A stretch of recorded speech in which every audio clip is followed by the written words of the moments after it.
आप और हम सभी एक अजीब सी मानसिकता में घिरे हुए हैं।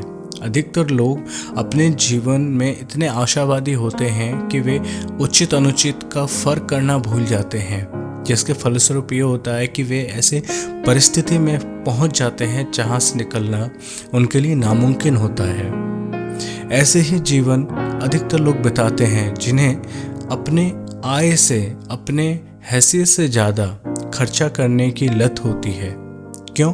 क्योंकि उन्हें लगता है कि जो बड़े लोग हैं, जिनके पास साधन जुटाने के ढेरों पैसे हैं, जो खर्चा कर सकते हैं, सक्षम हैं, ऐसे लोगों के भांति वे दिखना, पहनना, चलना ऐसा चाहते हैं और उनकी आय होती है कम, जिसके फलस्वरूप वो उन शौकों को पूरा करने के लिए उधार लेना प्रारंभ कर देते हैं, जिसके फलस्वरूप ये होता है कि वे ऐसे उधार के कुचक्र में फंस जाते हैं जहां उनके पास अपनी पूर्वजों का दिया हुआ जो भी धन संपत्ति होती है वे भी नष्ट हो जाता है। ऐसे में वे उचित अनुचित मार्ग का बिल्कुल भी ख्याल नहीं रखते हैं, जिसके कारण वे रिश्वत और अनुचित कार्य, गैर कानूनी कार्य में संलिप्त हो जाते हैं।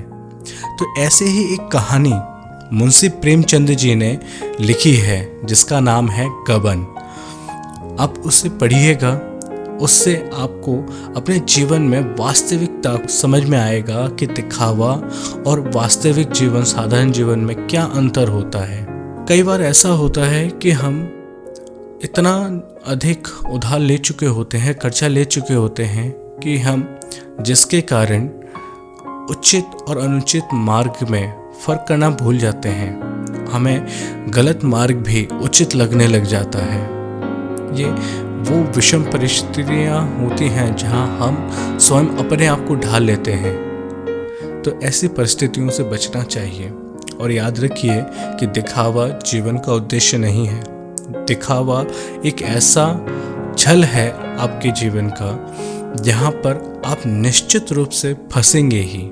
तो आप दिखावे से बचिए, साधारण और शांतिपूर्ण जीवन जिए और अपने परिवार, अपने घर और अपने सगे संबंधियों से वैसा ही व्यवहार रखें, साधारण, सिंपल सा। जितना आपके पास है उतने में ही आप अपने जीवन को ढालिए और उससे कहीं ज़्यादा आपको चलना है या उससे कहीं ज़्यादा प्राप्त करना है तो आप अपने योग्यता को बढ़ाइए, अपने कार्यशैली को बढ़ाइए, उसको सक्षम बनाइए और सफलता को प्राप्त कीजिए।